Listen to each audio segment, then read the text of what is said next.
ஏட்டி என்னடி சாப்பாடு இன்னைக்கு? நேற்று வச்ச சோறு மிச்சம் இருக்கு, பழைய சோறு தான் இருக்கு. ஏட்டி காலையிலேயே பழைய சோறாடி? இப்போ உங்களுக்கு என்ன பிரச்சனை? பழைய கஞ்சி வேணுமா வேணாமா?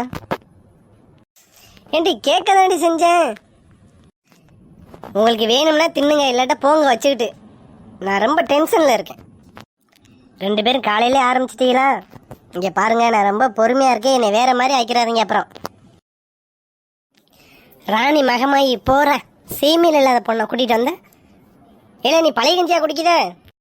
அதுக்கு என்னம்மா, பழைய கஞ்சி குடித்தா நல்லது தானே. கல்யாணத்துக்கு முன்னாடி நான் என்னைக்காச்சும் ஒரு தடவை பழைய கஞ்சி உனக்கு கொடுத்தா அப்படி சண்டைக்கு வருவேன். இப்போ உன் பொண்டாட்டிட்டு போக வேண்டியது சண்டைக்கு. அம்மா சும்மா இருமா, நான் தானம்மா பழைய கஞ்சி குடிக்கேன். போமா நீ போமா. உன் பொண்டாட்டியை தலைமையில தூக்கி வச்சு ஆடாது. இதெல்லாம் நல்லதுக்கு இல்லை, பார்த்துக்கோ. சே, இந்த வீட்டில் ஒரு நாள் கூட நிம்மதியாக இருக்க முடியாது போல.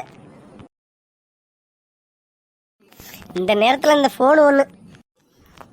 ஹலோ, யாரு? யாரா? நான் தான் உங்க மேனேஜர் பேசுறேன். சார் சார் சார் சார் சொல்லுங்க சார், சொல்லுங்க சார். என்ன ஆபீஸ்ல வேலை பார்த்து வச்சிருக்கீங்க? எல்லாத்தையும் தப்பு தப்பா கால்குலேட் பண்ணி வச்சிருக்கீங்க. சார் பேசாதீங்க, எதுவும் பேசாதீங்க. சார் இல்லை சார், நான் சொல்ல வரது. என்ன சொல்ல போறீங்க? அதெல்லாம் எனக்கு தெரியாது. கிளம்பி வர்றீங்க, கிளம்பி வந்து வேலையை முடிச்சு ஒழுங்கா போறீங்க.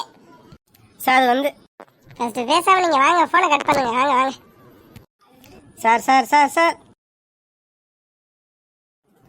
போச்சு, எல்லாம் போச்சு, என் வேலையும் போச்சு. நிம்மதியாகவே இருக்க விட மாட்டீங்க நீ இந்த வீட்டில்.